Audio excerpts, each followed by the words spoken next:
Mumtaz TV bersama menegakkan sunnah. Assalamualaikum warahmatullahi wabarakatuh.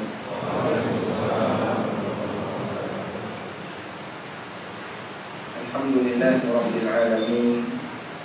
Wassalatu wassalamu ala asyrafil mursalin Nabiina wa maulana Muhammadin wa ala alihi wa sahbihi ajma'in. Wa ashhadu an la ilaha illallah wahdahu la syarika lah. Wa ashhadu anna Muhammadan abduhu wa rasuluh sallallahu alaihi wa ala alihi wa sahbihi wa man tabi'ahum bi ihsanin ila yaumiddin. Alhamdulillah, puji syukur kita haturkan kehadirat Allah Ta'ala. Di pagi ini Allah Subhanahu wa Ta'ala bangkitkan kita dari tidur dalam keadaan di atas millah Ibrahim, mengikuti sunnah Nabi sallallahu alaihi wasallam. Asbahna ala fitratil Islam wa ala kalimatil ikhlas wa ala dini nabiyina Muhammadin sallallahu alaihi wasallam wa ala millati abina Ibrahim hanifan muslima wa ma kana minal musyrikin. Dan di masjid, apa nama masjidnya ini? Al-Aziz, Masjid Biru Al-Aziz, depan pasar ya. Ini pasar pusatnya di Pekalongan, bukan? Nah, diharapkan para pelaku pasar ngaji, tapi kayaknya masih sibuk. Suaranya sampai sana nggak, Pak? Nyampe? Masya Allah. Sehingga mereka juga bisa turut belajar ya. Karena memang bagian dari kebiasaan Nabi SAW ketika beliau berdakwah, beliau cari tempat di mana orang banyak berkerumun. Termasuk diantaranya adalah pasar. Dan dulu sebelum pelaksanaan haji, di sekitar kota Mekah itu ada banyak pasar. Mungkin Bapak sering mendengar ada istilah pasar Ukad, pasar Majinnah, dan beberapa pasar yang itu digelar sebelum tanggal 9 Dzulhijjah. Dan Nabi SAW memanfaatkan momen seperti itu untuk berdakwah. Karena di pasar ini beliau bisa ketemu dengan banyak masyarakat, sehingga tidak harus mendatangi satu-satu. Saat mereka kumpul, beliau sampaikan tentang risalah.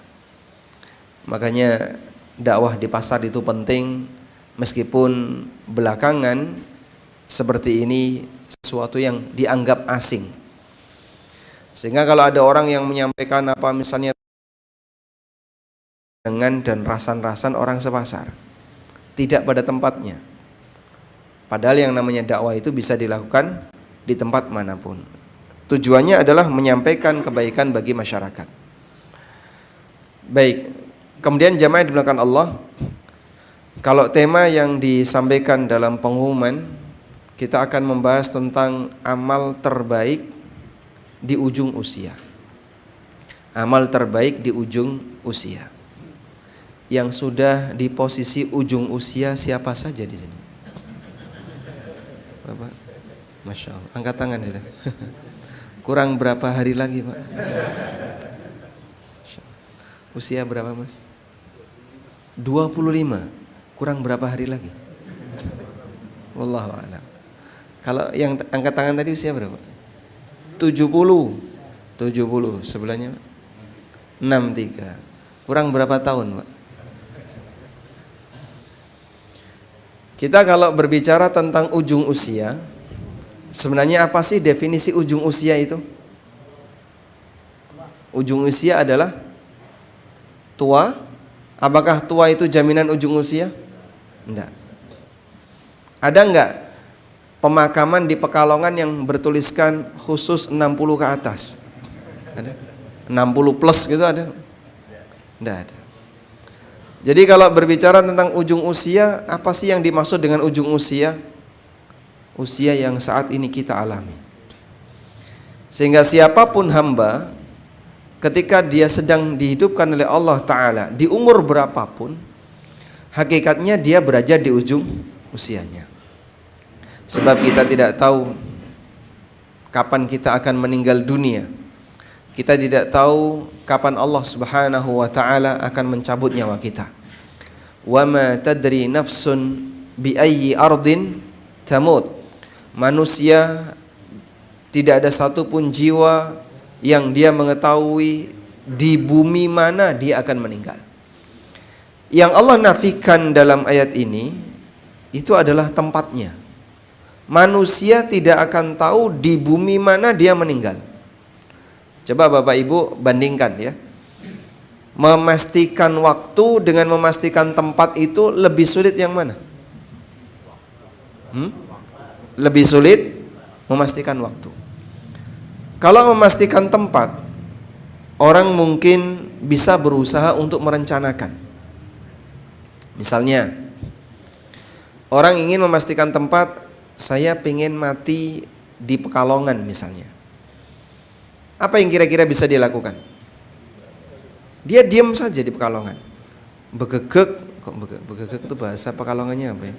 Pokoknya nggak mau gerak dari Pekalongan. Sehingga dia tidak akan pindah di tempat ini, dia hanya akan tinggal di situ. Mungkin dia bisa merencanakan itu.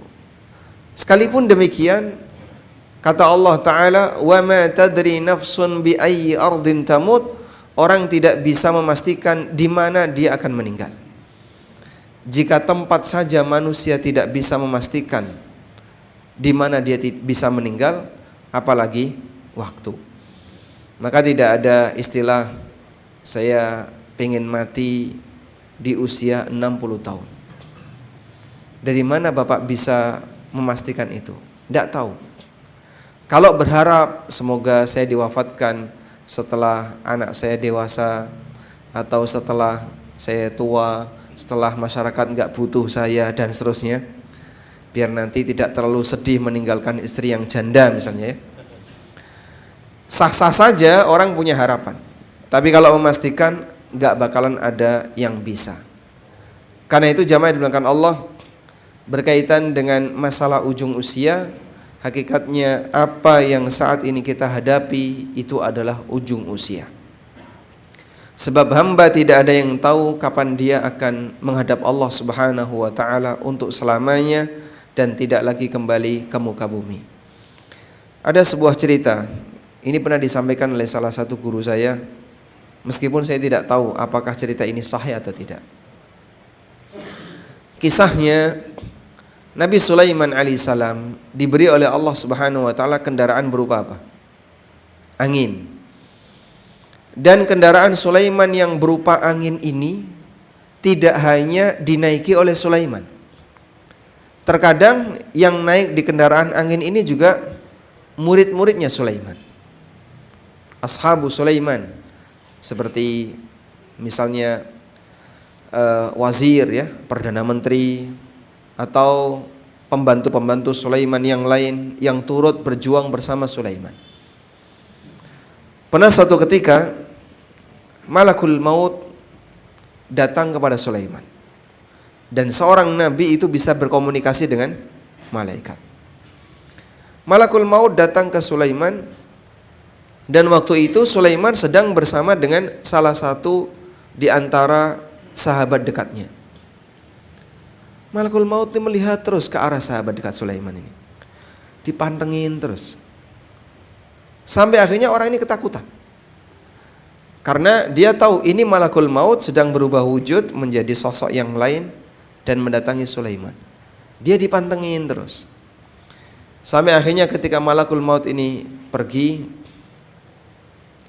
orang ini minta kepada Sulaiman, wahai Nabiullah, tolong pindahkan aku, jangan berada di sini. Saya ketakutan. Kenapa? Tadi Malakul Maut tuh melihat saya terus. Hingga Sulaiman bertanya kepada Malakul Maut di satu kesempatan, kenapa kamu itu mandangin orang ini sampai dia ketakutan?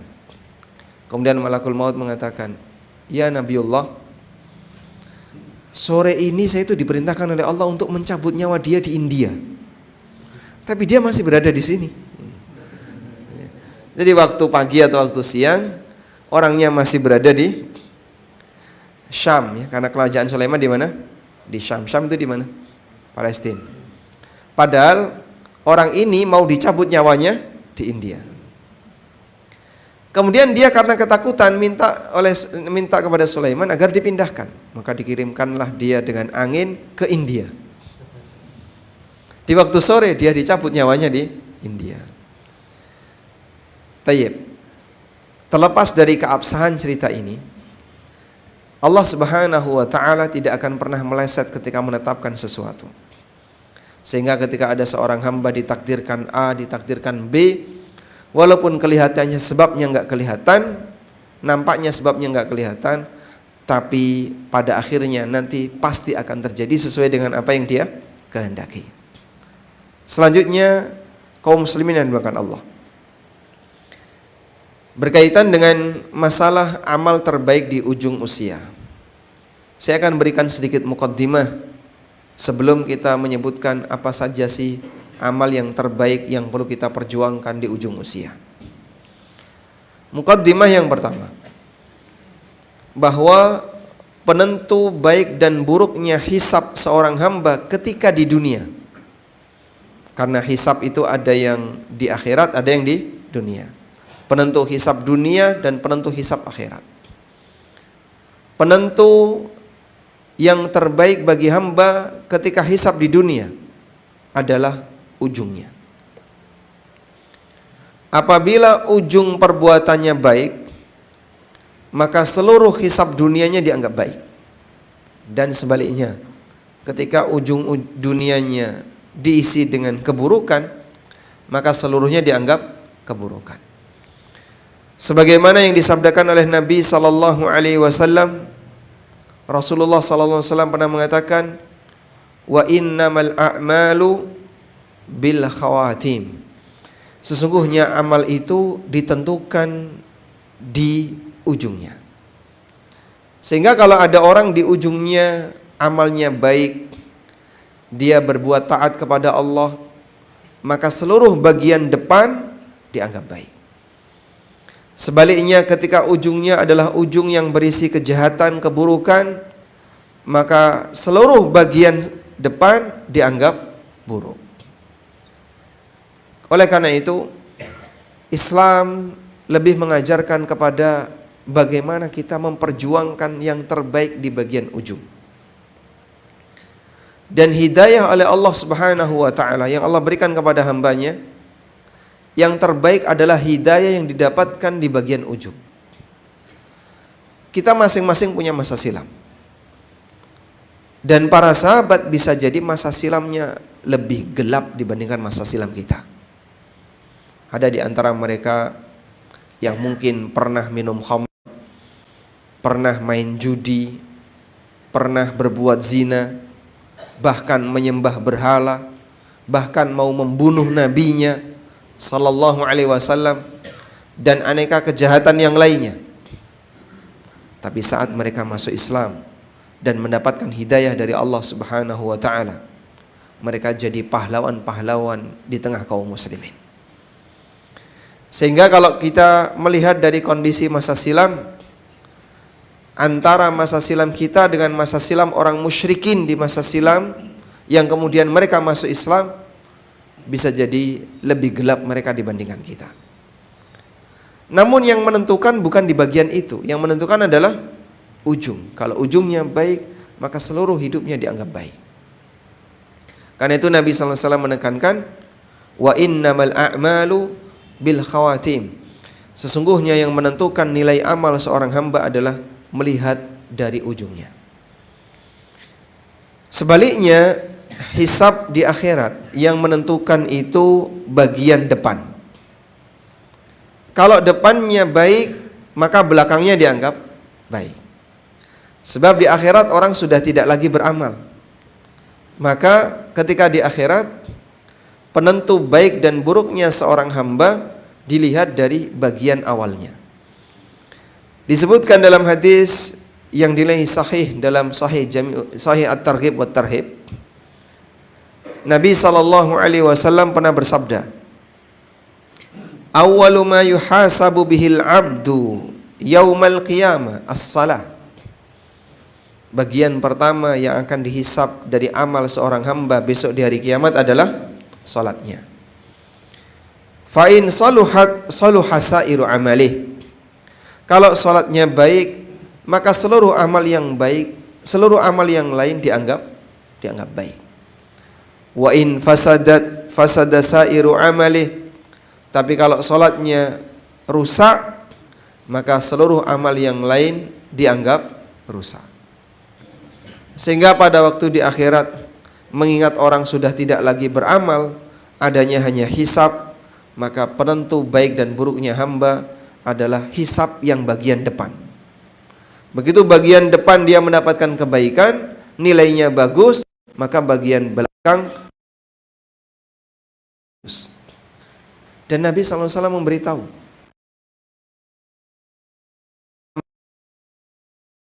Allah pada sholat. Makanya perjuangkan amal ini untuk dilakukan semaksimal mungkin agar kita bisa mendapatkan hisab yang terbaik dari sholat yang kita kerjakan. Kadang mohon maaf ya, ada sebagian orang dalam urusan amal sunnah itu perhatian. Masya Allah, kalau beramal sunnah dibuat bagus, serius. Tapi giliran sholat wajib nggak serius, belepotan, nggak khusyuk, bahkan kadang terlalu cepat ketika mengerjakannya, dan masih banyak pelanggaran yang dia lakukan. Ada sebuah masjid Pak, adzan zuhur tepat waktu, adzan.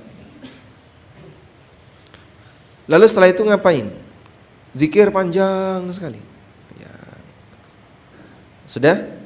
Qomatnya kurang lebih setengah jam dari adzan. Salatnya nggak lebih dari 5 menit.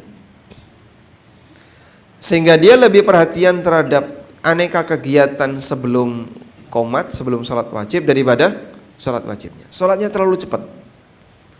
Zikir sebelum salatnya panjang sekali. Itu kalau kemudian dia gunakan prinsip proporsional, seharusnya sholat wajibnya lebih maksimal dibandingkan aneka amal kanan kirinya. Orang sah-sah saja memperbanyak zikir sebelum sholat, banyak berdoa sebelum sholat, silahkan, itu bagian dari amal baik.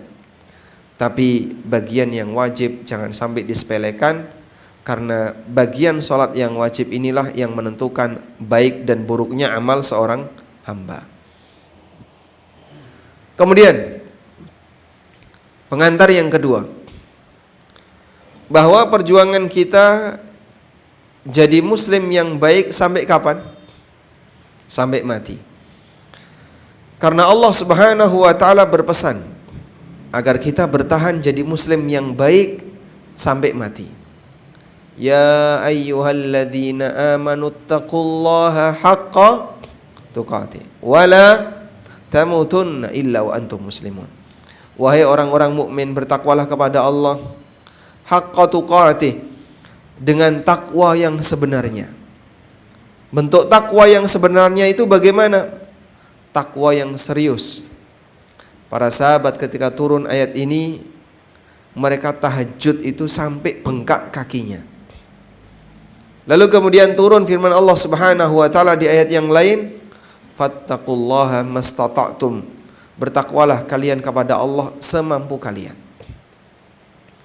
Kemudian itu jadi dimaknai oleh para ulama bahwa makna fattaqullaha haqqa tuqatih, bertakwalah kepada Allah dengan takwa yang sebenarnya, maksudnya adalah bertakwalah kepada Allah semampu kalian. Lalu Allah Subhanahu wa taala berwasiat, wala tamutunna illa wa antum muslimun. Jangan sampai kalian mati kecuali dalam kondisi muslim. Modal yang terakhir yang bisa diperjuangkan untuk istiqomah, kalaupun kita mungkin tidak bisa istiqomah memperbanyak sholat, tidak bisa istiqomah memperbanyak puasa, minimal kita istiqomah jadi seorang muslim. Sebab ini syarat untuk bisa dapat apa? Surga. Tapi tentu saja kita ingin memperjuangkan yang lebih dari itu. Kita ingin jadi muslim yang ideal, muslim yang baik, agar hisab kita di yaumil akhir mendapatkan hisab yang terbaik. Di ayat yang lain Allah Subhanahu wa taala berfirman, wa'bud rabbaka hatta ya'tiyakal yaqin. Sembahlah Rabbmu, beribadalah kepada Rabbmu sampai datang kepadamu al-yaqin. Apa makna al-yaqin? Makna al-yaqin di tengah umat manusia itu terbagi menjadi dua. Ada dua pendapat dalam masalah ini. Makna yang pertama, yang dimaksud yakin adalah mereka yang sudah mencapai derajat tertentu. Sehingga kalau sudah sampai pada derajat ini, maka dia dianggap sudah sampai pada titik yakin. Selanjutnya gak wajib ibadah. Sholat rapopo, gak sholat rapopo, poso gak poso sakarepmu. Karena dia sudah sampai derajat yakin. Sehingga mereka itu mengklasifikasi manusia menjadi beberapa tingkatan hierarki. Yang paling rendah disebut manusia syariat. Apa itu Pak? Mereka yang punya kewajiban menjalankan syariat. Siapa itu? Ya kita-kita ini. Kemudian naik ke atasnya namanya thariqat. Dia menjalani suluk riyadhah, ibadah tertentu khusus yang diberikan oleh sang guru agar nanti bisa naik tingkatan. Tingkatan atasnya hakikat. Naik lagi makrifat, puncaknya nekat. Masya Allah. Nah itu kalau sudah sampai puncak kayak gini, sudah nggak sholat, nggak puasa dan seterusnya, karena dia nekat. Masya Allah. Dan sebenarnya praktek seperti ini adalah praktek yang menyimpang, karena kita menjadi hamba Allah itu sampai kapan? Kita jadi hamba Allah sampai kapan? Selamanya. Sehingga kita beribadah kepada Allah sepanjang kita diberi nyawa oleh Allah, masih hidup di muka bumi ini. Maka kita beribadah kepada Allah sampai mati, karena kita menjadi hamba Allah selamanya. Baik. Makna yang kedua dari kata al-yakin adalah kematian. Dan itu adalah pendapat seluruh ahli tafsir. Wa'bud rabbaka hatta ya'tiyakal yaqin. Sembahlah Rabbmu sampai datang kepadamu keyakinan. Maksudnya adalah sembahlah Rabbmu sampai datang kepadamu al-maut, kematian. Dan itulah tafsir para ulama ahlu sunnah, yang mereka memiliki prinsip bahwasanya kita jadi hamba Allah selamanya.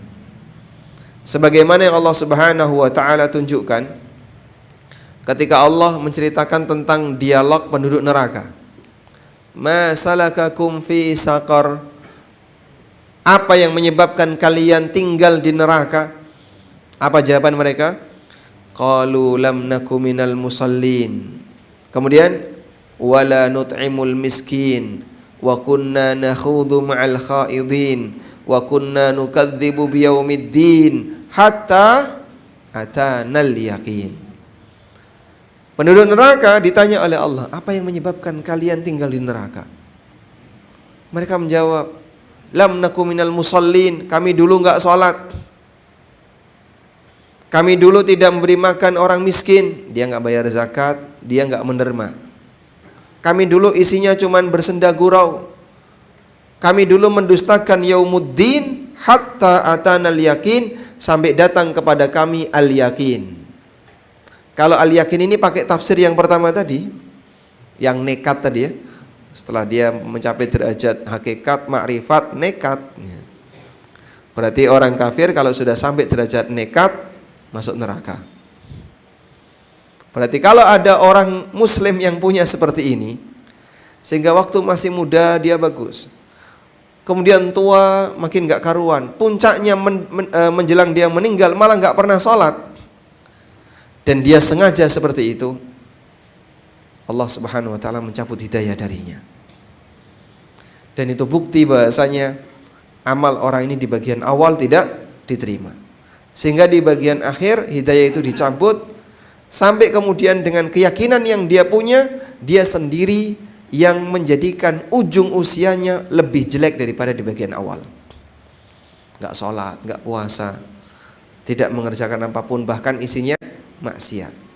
Makanya Pak, model keyakinan semacam ini sangat berbahaya di tengah umat, di mana Nabi SAW ajarkan kita untuk berjuang jadi orang baik sampai mati.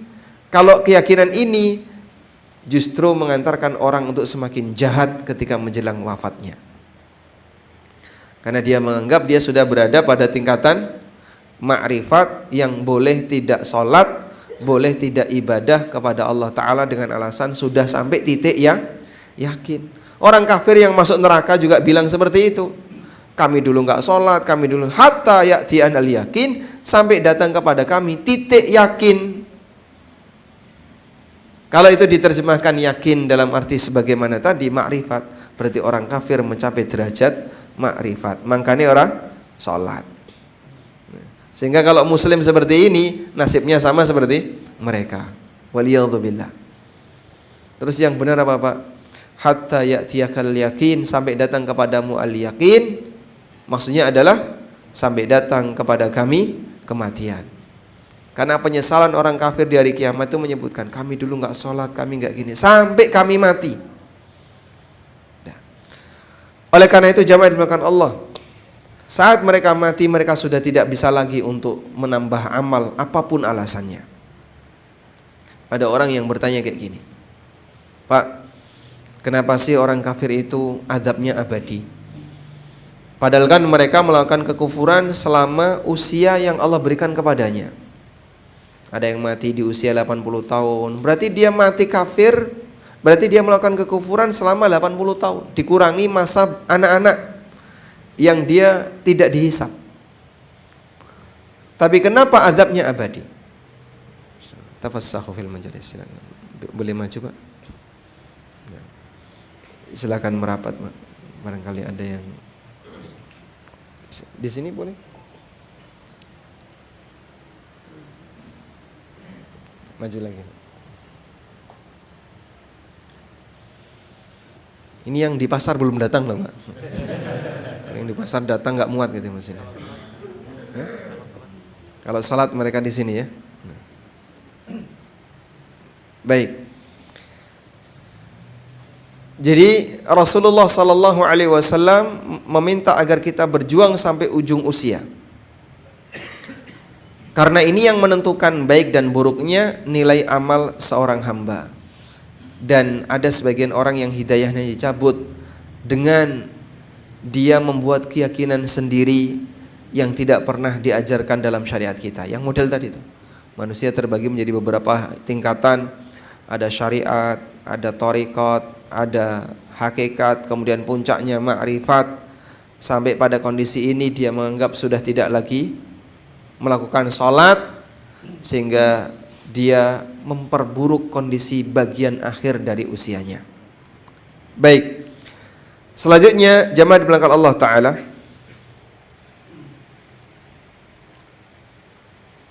tentang amal yang terbaik di usia senja, di ujung usia. Semua amal yang diajarkan Nabi SAW itu terbaik, karena amal ini bersumber dari wahyu. Namun kalau kita melihat yang terbaik di ujung usia, sebenarnya pembicaraan ini berkaitan dengan masalah prioritas. Bagaimana prioritas amal ketika kita berada di ujung usia? Sebab masing-masing amal itu punya waktu yang berbeda. Ada amal di tempat A prioritasnya seperti ini, amal di tempat B prioritasnya seperti ini, amal di tempat C prioritasnya kayak gini. Di masing-masing tempat ada prioritas dalam beramal. Contoh misalnya Pak, kalau kita berada di masjid sedang membaca Al-Quran, lalu dikumandangkan azan, mana yang lebih prioritas? Menjawab azan atau baca Quran? Menjawab azan. Kenapa? Karena waktu Anda menjawab azan ya ketika itu. Begitu selesai Anda tidak punya kesempatan untuk menjawab azan. Antara azan dan iqamah, mana yang lebih prioritas? Berdoa ataukah baca Quran? Ya? Berdoa. Kenapa? Karena itu merupakan waktu yang mustajab untuk banyak doa. Sehingga masing-masing ada waktunya. Orang yang paham prioritas bagian dari ciri fakihnya seorang hamba. Sehingga kalau orang itu adalah orang yang fakih, dia tahu di sini saya harus beramal apa, di sini saya harus beramal apa, dia tahu posisinya. Makanya aneh Pak, kalau ada orang sedang mendengarkan khutbah Jumat, dia sibuk zikir. Ini khatib sedang berkhutbah, tapi tasbih bergerak itu. Tasbih bergerak. Wah, ini orang tidak tahu prioritas. Duh, saya kan zikir Mas. Iya, siapa yang nggak tahu kalau kamu zikir? Ngerti kita. Cuman ini waktunya apa? Ya kalau sedang Jumatan ya dengerin khutbah. Maka Bapak hentikan zikir itu, fokus dengerin khutbah. Karena masing-masing ada waktunya. Bagian dari fikih seorang hamba, kepandaian seorang hamba dalam urusan agama, dia tahu prioritas. Hal yang sama juga dalam urusan membagi waktu ketika kita beramal sesuai dengan usia. Ada waktu di mana kita prioritas amal A, waktu prioritas amal B sesuai dengan tingkatan usia. Sehingga kalau kita membahas tentang amal terbaik di usia senja, maksudnya adalah kita berpikir dan berusaha untuk mempelajari apa prioritas amal ketika kita berada di ujung usia. Kita akan sebutkan. Yang pertama, berkaitan dengan amal terbaik di ujung usia adalah kita fokus terhadap amal yang ringan yang bisa dirutinkan. Fokus terhadap amal ringan yang bisa dirutinkan. Kenapa harus dirutinkan? Karena ini berkaitan dengan masalah tabungan ketika kita sudah tidak bisa lagi beramal. Bapak Ibu yang kami hormati, ada banyak sekali kondisi di mana seorang hamba mendapatkan pahala walaupun dia tidak beramal. Contoh yang pernah disampaikan Nabi SAW, man ata firasyahu wa huwa yanwi ayyakuma minal lail. Barang siapa yang ketika dia mau tidur, dia memasang niat untuk melakukan qiyamul lail, faghalabathu aina, tapi ternyata matanya nggak bisa melek. Saat mau qiyamul lail matanya nggak bisa melek, dia tetap tidur hatta asbah, sampai masuk waktu subuh. Maka dicatat untuknya dia tetap mendapatkan pahala tahajud, wa kana naumuhu shadaqatan alaihi minallahi azza wajal, sementara tidurnya adalah sedekah dari Allah untuknya. Enak nggak Pak? Tidak tahajud dapat pahala tahajud, tidurnya dianggap sedekah. Kapan itu terjadi? Ketika orang dia sebelum tidur berniat untuk qiyamul lail, namun dia tidak bisa qiyamul lail karena uzur dia tidur. Berarti bisa belum Pak kita dapat pahala tahajud setiap malam? Tinggal pasang niat sebelum tidur. Mungkin bisa. Cuman yang perlu kita waspadai, terkadang niat itu berubah. Misalnya Bapak Ibu pasang alarm sebelum tidur, lalu setelah itu ditinggal tidur. Dah, alarm bunyi jam 3. Begitu alarm bunyi jam 3, pertama yang dilakukan apa? Saat alarm bunyi jam 3, pertama yang dilakukan apa? Matikan alarm. Begitu matikan alarm, terus amalan yang kedua tidur lagi. Niatnya sudah berubah. Putus apa yang tadi dia niatkan. Di saat itu dia sudah tidak lagi mendapatkan sebagaimana yang dijanjikan. Tayyib. Dan hadis ini dalil bahasanya orang yang tidak beramal terkadang bisa mendapatkan pahala dari amal itu disebabkan karena niatnya. Dan niat seorang hamba itu dikendalikan salah satunya oleh kebiasaan. Sehingga saat dia biasa seperti ini, maka dia akan punya niat sesuai dengan kebiasaannya. Sebagai contoh misalnya, orang punya kebiasaan puasa Senin Kemis. Sampai pada hari tertentu, di hari Senin dia sakit. Ini Senin ya? Iya. Tapi saya mau puasa saya nggak sanggup, sakit dia. Sudah? Akhirnya dia tidak berpuasa. Maka sebenarnya niatnya itu tidak putus, semangat itu tetap ada. Andaikan dia nggak sakit, puasa. Tapi karena dia sakit, dia nggak berani puasa. Orang semacam ini tetap mendapatkan pahala sebagaimana kebiasaannya. Nabi SAW pernah bersabda, "Idza maridul 'abdu aw safara, kutiba lahu ma kana ya'malu muqiman sahiha."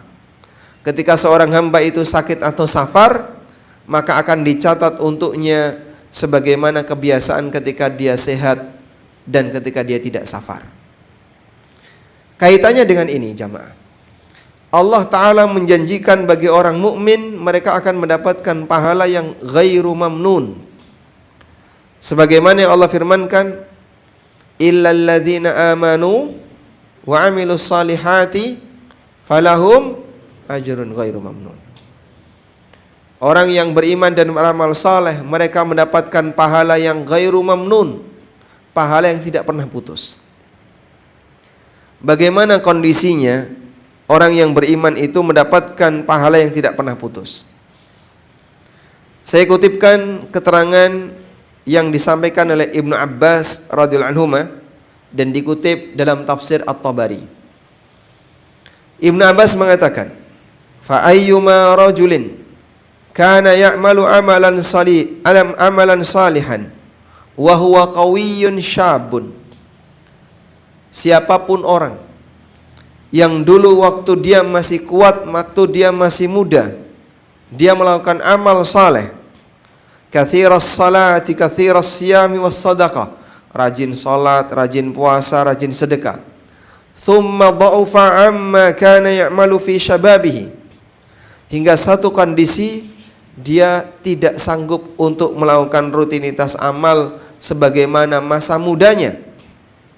Dengkul ini sudah nggak kuat diajak ke masjid, ya.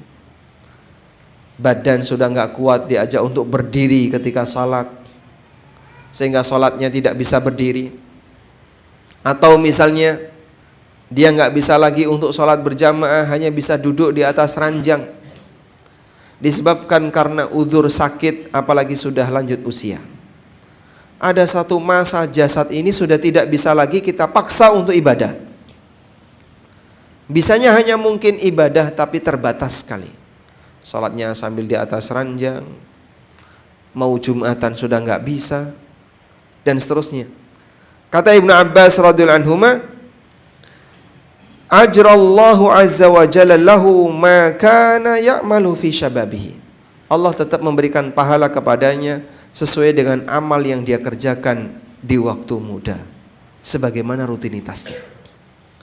Sehingga kalau Bapak Ibu rutin ikut pengajian di masjid, ya, aku ngaji mas tiap Selasa Kliwon, malam Selasa Kliwon ngaji, ya. Berarti selapan sekali kan? Atau saya itu belajar ke masjid setiap hari Ahad, itu ada kajian rutin, saya terus datang ke situ, rutin tiap hari Ahad datang. Sampai pada kondisi tertentu amal ini terhenti karena fisik sudah nggak bisa lagi untuk diajak. Semangat orang ini mungkin nggak putus, dia masih pingin berangkat, tapi karena jasadnya tidak memungkinkan, pahala tetap mengalir. Makanya kalau kita sering mendengar ungkapan seperti ini, olahraga itu adalah tabungan kesehatan di hari tua. Kita juga punya prinsip yang sama.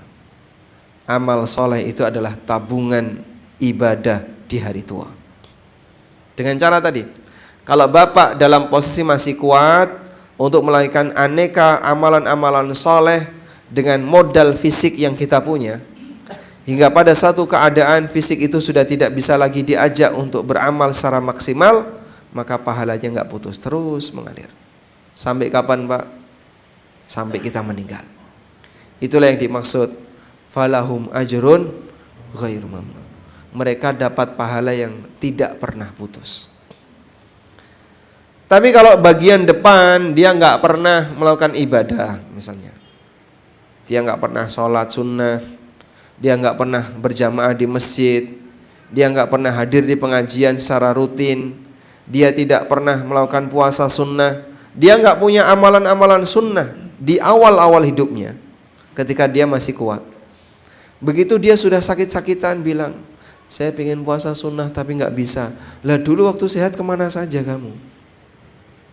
Saya pengen belajar sekarang, pengen ke masjid tapi kok nggak sanggup ya badan saya.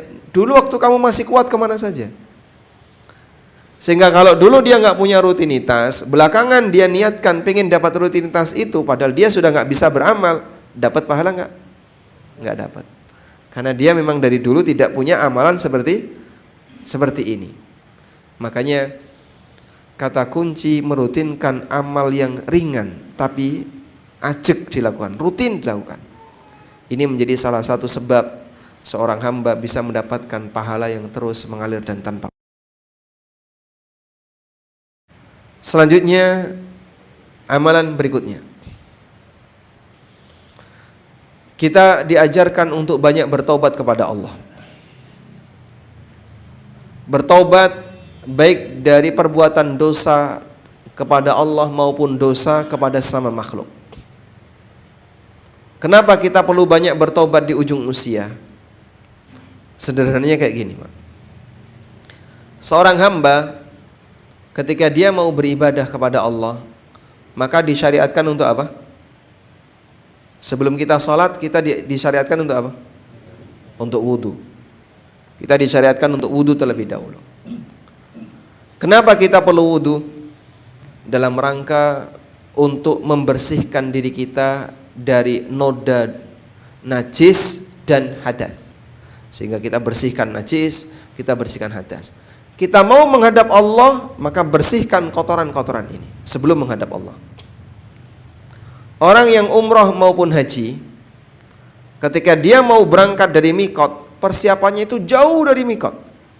Dzul Hulaifah atau Bir Ali dengan kota Mekah butuh waktu 5 jam naik bis atau 450 kilo jarak tempuhnya. Sehingga ketika dia mau menghadap Allah di titik kiblat, di pusat kiblat, maka persiapannya jauh sebelum dia berada di kota Mekah. Karena kita mau menghadap Allah, diajarkan untuk bersih-bersih diri dulu. Demikian pula ketika kita mau pulang kepada Allah, untuk menghadap Allah selamanya dan tidak akan kembali lagi ke dunia, maka bersihkan diri kita dari noda-noda dosa dan kotoran-kotoran maksiat. Caranya bagaimana, Pak? Lakukan untuk banyak bertobat. Di bagian ujung usia kita butuh untuk dibersihkan dari noda-noda dosa agar kita menghadap Allah dalam kondisi bersih lahir batin. Karena itulah jamaah yang dimuliakan Allah, Nabi SAW ketika di penghujung usia beliau, Allah perintahkan untuk banyak bertobat. Dengan Allah turunkan surat An-Nasr. Surat An-Nasr itu surat apa? Surat An-Nasr. Gimana? Wal Asr. Wan Nasr atau Wal Asr? Wal Asr. Yang saya tanya surat An-Nasr bukan surat Al-Asr. Idza jaa nasrullahi wal fath.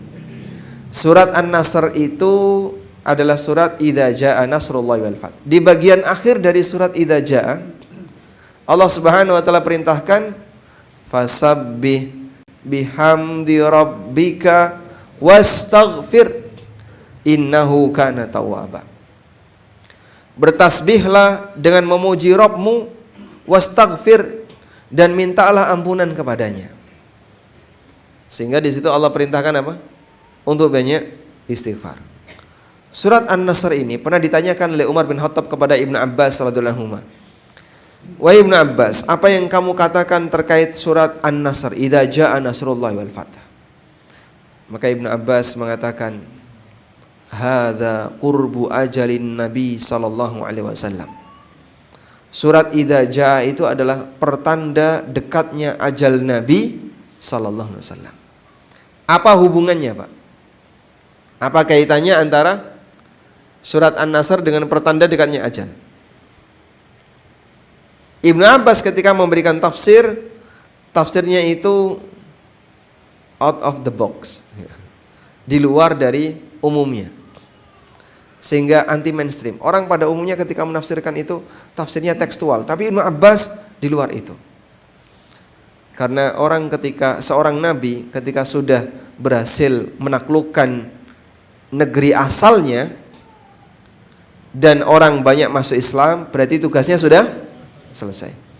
Kalau tugas seorang nabi sudah selesai, maka berikutnya ngapain? Ya, menghadap Allah Ta'ala untuk mendapatkan balasan.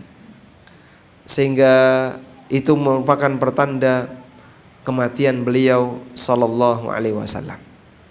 Sahabat bisa memahami seperti itu jamaah. Nah, di penghujung ini Nabi SAW diperintahkan oleh Allah, fasabbih bihamdi rabbika wastaghfir. Sucikanlah nama Rabbmu, perbanyak membaca subhanallah dan mintalah ampun kepadanya.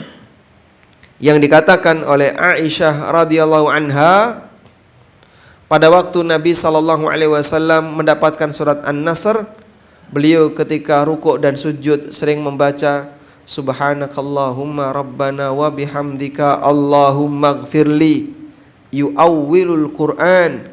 Karena beliau mentakwil Al-Quran, maksudnya mengamalkan kandungan dari isi Quran. Karena Allah perintahkan fasabbih bihamdi rabbika wastaghfir. Jadinya apa? Disusun dalam kalimat dzikir ketika rukuk dan sujud. Coba diulang tadi. Gimana? Subhanakallahumma rabbana wa bihamdika allahumma gfirli. Subhanakallahumma rabbana wa bihamdika allahumma gfirli. Maha suci Rabb kami, wa bihamdika, dan segala puji untuknya, Allahumma gfirli, ampunilah aku ya Allah. Itu yang menjadi rutinitas Nabi SAW ketika salat. Waktu rukuk dan sujud, beliau banyak membaca kalimat ini, mengamalkan perintah Allah Subhanahu wa taala. Dari sinilah kita dapat pelajaran kalau sudah berada di ujung usia, rajin bertasbih, rajin membaca istighfar, mohon ampun kepada Allah, agar kita menghadap Allah dalam kondisi apa? Lebih bersih, lebih suci dari aneka noda, dosa dan maksiat. Baik. Yang ketiga, sudah saatnya kita menghindari sengketa dengan orang lain. Lebih banyak fokus untuk memperbaiki diri, bukan menjadi orang yang selalu ingin menang sendiri. Ada waktunya bapak-bapak yang merasa jadi raja di rumahnya harus sudah mulai berhenti perasaan seperti itu. Sehingga enggak seperti dulu galak sama istrinya, galak sama anak-anaknya, apapun yang dia mau selalu pengen dipenuhi. Kalau ngomong pengen selalu didengar, kalau debat pengen selalu menang. Ingat usianya bapak sudah 70 ke atas. Bapak sudah dalam posisi lanjut usia. Enggak waktunya lagi kayak gitu. Kadang kan ada istilah orang power syndrome, mulai kehilangan kekuatan, sehingga dia di kantor sudah pensiun. Dulu dia jadi direktur, ngomong apapun dipenuhi keinginannya, sampai dikatakan orang ini pak itu geni pak, tahu itu geni pak, meludah murup, sehingga ngomong apapun itu dipenuhi. Gak ada yang berani bantah ketika bicara. Pada saat dia menyampaikan apapun didengerin. Begitu dia sudah pensiun, kehilangan itu semua. Kuasa sudah beralih ke orang lain. Dan orang seperti ini ketika dia sudah tidak punya lagi kuasa, di rumah sudah gak diajeni karo bojone, di kantor sudah gak punya kuasa, dia sudah tidak produktif, apalagi dia sudah pensiun. Yang jadi sasaran masjid. Akhirnya dia memperebutkan, pokoknya gimana caranya saya jadi ketua takmir masjid. Kenapa? Dia sudah kehilangan kekuasaan di semua tempat. Di sini dia kehilangan kuasa. Akhirnya yang jadi sasaran masjid. Sudah nggak waktunya lagi. Lebih baik Anda fokus untuk perbaikan diri. Bukan tipe orang yang pingin masuk dalam urusan segalanya. Saya pengen ngurusi ini, saya pengen ngurusi ini. Pak, bukan waktunya lagi. Pindahkan orientasi itu. Bukan untuk menjadi orang yang terpandang, dianggap banyak orang, kemudian punya posisi di masyarakat, kalaupun nggak ditunjuk jadi RT, maksa jadi ketua takmir. Keliru, Pak. Beralihlah, Pak. Dalam posisi menyadari saya sudah tidak produktif seperti dulu. Makanya Bapak Ibu, coba dilihat ya. Dalam masalah imam itu kan ada yang lebih berhak. Siapa yang lebih berhak jadi imam dibandingkan yang lain. Dan itu ada urutannya, ada hierarkinya. Nabi SAW pernah mengatakan, ya ummun nas aqra'uhum li kitabillah. Yang paling berhak jadi imam ketika sholat adalah yang paling apa? Paling banyak hafalan Qur'annya. Kalau hafalan Qur'annya sama, a'lamuhum bisunnah, yang paling ngerti sunnah, yang paling paham tentang ajaran Islam, tentang fikihnya. Kalau sunnahnya sama, aqdamuhum hijratan, yang paling duluan hijrah. Kalau hijrahnya bareng, yang paling duluan masuk Islam. Kalau masuk Islamnya bareng, baru Nabi SAW mengatakan akbaruhum sinnan, yang paling tua usianya. Sehingga usia itu ditaruh di mana? Di bagian ujung, bagian akhir. Sebab yang namanya tua itu prestasi atau bukan, Pak? Tua itu prestasi enggak? Kalau paling banyak hafalan Quran itu prestasi ya. Itu butuh perjuangan. Paling banyak hafalan hadis prestasi enggak? Prestasi. Paling duluan masuk Islam, duluan hijrah itu prestasi. Kalau tua itu prestasi enggak? Menjaga kesehatan ya. Gak mati-mati sampai tua itu. Prestasi atau bukan? Prestasi? Iya. Dari sisi mana tua disebut prestasi?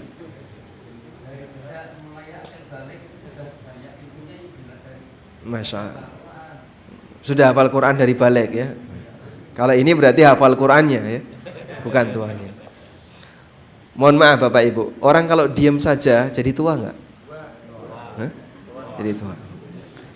Sehingga tua itu kan tidak butuh perjuangan ya. Dia diam saja, ratau sinau, ratau ngibadah, tidak pernah melakukan aneka ketaatan, diam saja, tua itu. Setelah itu ya, karena kan ajal tidak ada yang tahu. Sudah? Tapi kalau mau pinter, diam saja bisa nggak? Saya pengen jadi ulama, terus ngapain? Yang kamu lakukan apa? Nah, harus belajar. Saya pengen hafal Quran, apa yang harus dilakukan? Jangan menjadikan bubur Quran misalnya. Golek Quran bekas ning masjid, jadikan bubur Quran. Terus dimakan. Ini pelecehan terhadap Al-Quran. Sehingga dalam hal ini yang namanya usia tua itu sifatnya otomatis, makanya ditaruh di bagian ujung.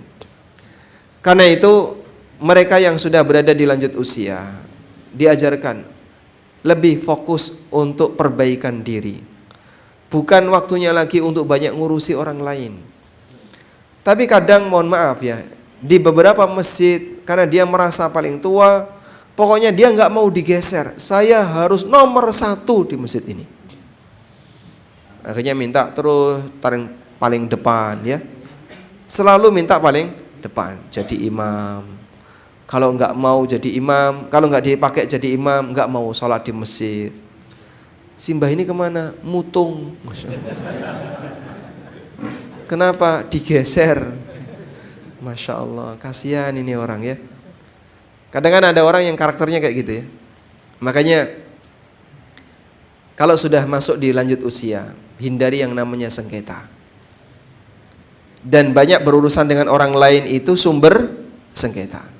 Nabi SAW mengingatkan, atadruna manil muflis. Tahukah kamu siapa orang yang bangkrut? Orang bangkrut itu siapa Pak?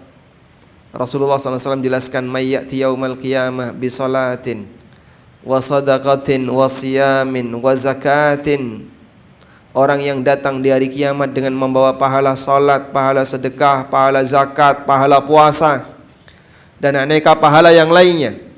Berarti amalnya diterima enggak? Diterima. Apa buktinya? Dibawa sampai kiamat. Wa qad daraba hadza wa akhadha mala hadza wa syatama hadza wa safaka dama hadza. Dia dulu waktu di dunia pernah mendolimi si A, mengambil hartanya si B, berantem sama si C, menumpahkan darahnya si D, mencemarkan nama baik si E. Banyak sengketa yang terjadi pada dirinya. Akhirnya di hari kiamat mereka rebutan pahala yang dimiliki oleh orang ini. Fa'in faniyat walam yuqda ma'alai. Ketika pahalanya habis sementara kewajiban dia belum selesai, maka ukhizat min khatayahum thumma turiha ilaihi thumma turiha finnar. Dosa-dosa orang yang dizalimi tadi diambil, dilemparkan ke orang ini, kemudian dia dilemparkan ke neraka. Sehingga mulai sadar ketika di ujung usia sudah waktunya saya bersih dari sengketa. Gak lagi rebutan untuk didengerin omongannya. Kadang orang kalau sudah bicara masalah politik itu Masya Allah rano pucuk ya Pak. Dia sudah lanjut usia, kalau bicara politik pengennya menang sendiri. Begitu selesai bicara politik, pindah ke poligami. Walang puluh tahun kok ngomong goyang ini. Masih pantas nggak kira-kira? Coba yang 70 tadi berapa? 70. Membicarakan itu masih berharga nggak kira-kira Pak? Oh enggak ya, sadar diri beliau. Baik. Jadi dalam posisi tertentu kadang kita sudah waktunya untuk beralih orientasi. Saya tidak harus seperti dulu lagi. Tidak harus menjadi orang yang selalu pengen didengerin, pengen menang sendiri, pengen dominan, pengen dianggap. Sudah waktunya saya harus beralih, fokus terhadap perbaikan diri sendiri. Karena sebentar lagi kita mau pulang menghadap Allah Ta'ala dan tidak akan kembali ke dunia selamanya. Wallahu ta'ala alam. Mungkin demikian yang bisa kita sampaikan sebagai pengantar. Sekarang jam 5:30 ya. Cukup? Nah? Ada yang mau disampaikan silahkan.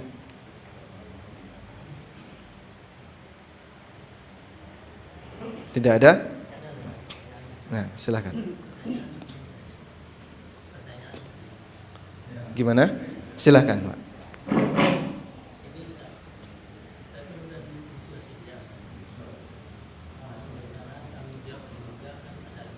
Tanggung jawab keluarga masih ada. Nah.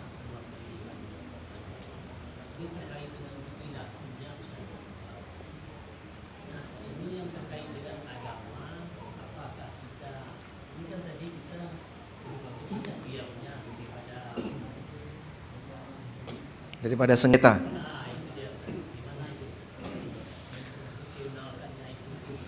Bapak masih punya tanggung jawab terhadap keluarga di usia senja, sementara kita tidak ingin banyak sengketa, begitu? Apa yang harus dilakukan? Kita bekerja itu tidak cari lawan, ya. Bukan untuk cari musuh, tapi cari apa? Cari duit, bukan cari musuh ya. Sehingga orang ketika dia bekerja, dia ingin mendapatkan pendapatan penghasilan yang halal untuk nafkah keluarganya. Nabi SAW sebagai seorang suami yang merawat banyak sekali para istri beliau, 9 orang ketika beliau wafat, ditambah dengan beberapa anak bawaan. Karena beberapa istri beliau punya anak bawaan dan ikut bersama Nabi SAW. Dan beliau tidak kemudian meninggalkan tanggung jawab itu. Sampai pada puncaknya ketika Nabi SAW sudah tidak memiliki apapun yang bisa dipakai untuk bayar. Tapi beliau harus menyediakan bahan makanan. Belilah gandum dari seorang Yahudi, Abu Syamah. Lalu kemudian ketika beliau beli gandum, beliau nggak bisa bayar. Akhirnya yang diserahkan apa? Barang gadai berupa baju perang. Karena beliau nggak bisa bayar. Dan barang gadai ini sampai beliau meninggal belum ditebus. Hingga kemudian ditebus oleh Abu Bakar As-Siddiq di masa beliau jadi khalifah. Untuk menutupi utang Rasulullah SAW yang belum selesai, sehingga dibayar dengan uang negara agar barang gadainya bisa dikembalikan. Dan itu yang kemudian ditinggalkan oleh Nabi SAW sebagai warisan bagi para istrinya. Sehingga beliau tidak meninggalkan warisan apapun selain bahan makanan yang ditinggalkan untuk mereka. Artinya perjuangan itu tetap beliau lakukan walaupun beliau berada di ujung usia. Maka silahkan bapak yang selama masih kuat bekerja, silahkan bekerja semampu yang bisa dijangkau.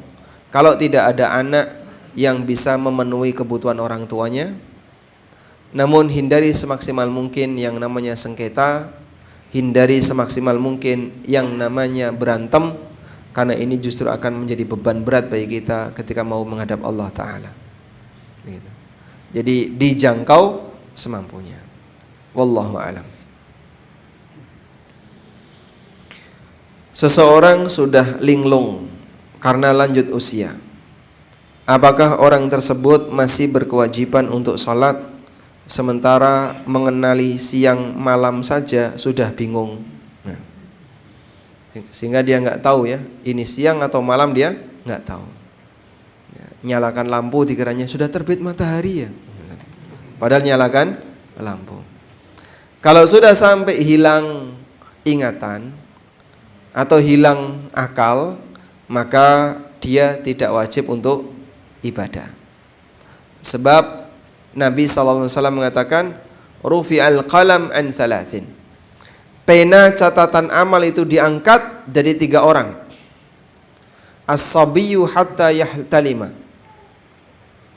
wan naim hatta yastayqidha, wal majnun hatta yafiqa. Ada 3 orang yang pena catatan amalnya diangkat oleh Allah. Yang pertama, anak kecil sampai dia balik. Sehingga anak kecil berbuat apapun nggak ada nilai dosa sampai dia balik. Yang kedua, orang yang tidur sampai dia bangun. Maka ketika ada orang tidur, dia ngelakuin apapun tidak dinilai dosa. Sehingga kalau misalnya bapak-bapak cerita sama istrinya, Bu, saya tadi malam tuh mimpi poligami, misalnya ya, istri boleh marah nggak? Hah? Boleh marah nggak? Boleh kalau marah ya, marah kan sakarpe dia, Pak. Tapi suami ini salah nggak? Hah? Kenapa nggak salah? Karena mimpi nggak bisa dikendalikan. Kadang mohon maaf, ada ibu-ibu itu yang emosi. Kenapa? Pak, suami saya pagi-pagi mandi junub, Pak. Padahal kan tidak ada hubungan badan. Lah ibu tanya, kenapa dia mandi junub? Katanya mimpi basah. Kalau suaminya mimpi basah, salah nggak? Salah itu, Pak. Kasurnya gak dicuci dia. Namanya orang tidur itu di luar kesadaran, sehingga dia melakukan apapun tidak dihisap. Maka kalaupun dia mengalami seperti tadi, tidak ada nilai yang salah. Dipahami ya? Nah, yang ketiga, orang yang gila sampai dia sembuh. Sehingga gila itu bisa sifatnya gila dari awal atau gila di penghujung usia. Saat dia gila di penghujung usia, maka dia sudah tidak lagi wajib untuk beramal karena akalnya sudah hilang. Tapi bedakan 2 ini ya. Bedakan 2 ini. Ada hilang akal, ada hilang ingatan. Ini 2 hal yang berbeda. Kalau hilang akal, gak wajib ibadah. Dia sudah dianggap sebagai orang yang tidak punya kewajiban ibadah. Kalau hilang ingatan, belum tentu. Ada orang hilang ingatan, tapi akalnya masih ada. Sehingga misalnya, dia lupa sama anaknya. Aku kok lali ya, jenengmu sapa ya? Saya lupa, namamu siapa sih? Padahal itu anaknya. Mungkin itu terjadi? Mungkin. Tapi urusan duit, pinter ngitung duit ya. Ora lali nek sing jenenge duit. Warna kaya ngene, angkane pira ya. Dia enggak lupa. Sehingga lupa di bagian tertentu, tidak lupa di bagian yang lain. Pak, bapak saya itu Pak sudah enggak kenal saya. Dia lupa nama saya, dia lupa kalau saya anaknya. Kamu siapa kok ada di sini? Aku anakmu, Pak. Oh, kowe anakku toh. Jenengmu sapa? Kadang lupa dengan istrinya. Lupa seperti ini, kalau akalnya belum hilang, dia masih wajib sholat. Sebab lupa itu sifatnya adalah kondisi di mana ada memori yang sudah pernah dia miliki ketutup. Belum tentu bagian itu menghilangkan akal. Tapi kalau dia sudah nggak bisa kenal siang dan malam, dia nggak tahu ini benar ini salah, misalnya sudah diberitahu ini belum masuk waktu sholat, ya wis aku tak sholat dhisik. Ini hari Sabtu, aku tak Jumatan. Sudah diberitahu ini hari Sabtu, aku tak Jumatan. Berarti kan itu bukan lupa, tapi hilang akal. Yang seperti ini sudah tidak wajib untuk melakukan ibadah. Wallahu a'lam.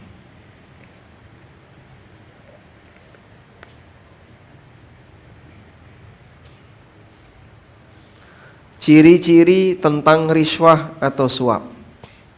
Cirinya begini. Kalau dilakukan ditangkap KPK itu riswah.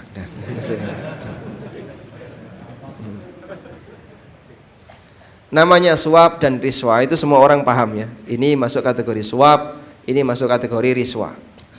Cuman kan kadang orang itu menutupi biar nggak kelihatan saru dengan sebutan gratifikasi. Ini bukan suap, apa? Gratifikasi. Maka dia sebut dengan nama yang berbeda, nama yang lain. Nabi SAW mengatakan, besok akan ada orang yang menamakan khamr dengan sesuatu yang indah, sehingga mereka membuat kamuflase tindakan maksiat itu biar tidak kelihatan menonjol dan nampak sebagai maksiat, akhirnya dikasih nama yang lain. Coba, khamr dikasih nama dengan nama yang sangat bagus, birrul walidain. Apa artinya? Berbakti kepada khamr itu, Pak.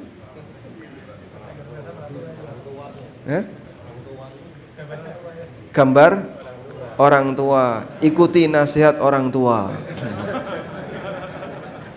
Dikon mendem. Ya kayak gitu. Sehingga dia mengemas perbuatan maksiat itu dengan nama-nama yang indah. Hakikatnya apa ini? Ya suap. Tapi Pak, itu kan sudah selesai kerja, tetap haram. Karena yang kayak gini nggak boleh diberikan kepada karyawan. Apalagi kalau kemudian disepakati, kamu tender ini saya terima sebagai pemenang, vendor yang menang, tapi ya nanti ada ngerti sendiri ya. Akhirnya setelah tugas selesai, lalu dia ngasih sesuatu kepada orang ini. Yakin ketika ngasih sesuatu itu tidak mungkin di tempat resmi. Pasti dia ngajak ketemuan di mana? Mungkin di warung kopi atau di sego megono. Engko ketemu ning kene ya, karo mangan sego megono. Kurang lebih seperti itu. Karena dia nggak mau itu kelihatan orang lain. Dan itu hakikatnya adalah suap. Assalamualaikum waalaikumsalam. Ketika sudah menjalankan sunnah, saum sunnah, dikala syahwat datang, kemudian saumnya dibatalkan karena untuk memenuhi kewajiban nafkah batin. Bukan memenuhi kewajiban nafkah batin ya. Kalau yang kewajiban ini istri, kalau yang laki-laki kayaknya bukan ya, melampiaskan syahwat. Gimana hukumnya? Kalau amalnya amal sunnah tidak masalah. Puasa sunnah boleh dibatalkan. Jangankan syahwat seperti itu, syahwat makanan saja boleh membatalkan amal. Nabi SAW turun dari masjid kemudian datang ke rumah Aisyah. Hal indakum min syai', kamu punya apa? Lalu kata Aisyah radhiyallahu anha, ya Rasulullah, uhdiyalana hais. Tadi kita dapat hadiah berupa hais. Coba tunjukkan mana? Lalu ditunjukkan kepada Nabi sallallahu alaihi wasallam. Lalu beliau makan. Ketika beliau makan mengatakan, wa kuntu shaiman, tadi pagi saya itu puasa. Tapi dibatalkan untuk makan makanan itu. Sehingga Rasulullah sallallahu alaihi wasallam terkadang membatalkan puasa sunnah beliau karena ada makanan.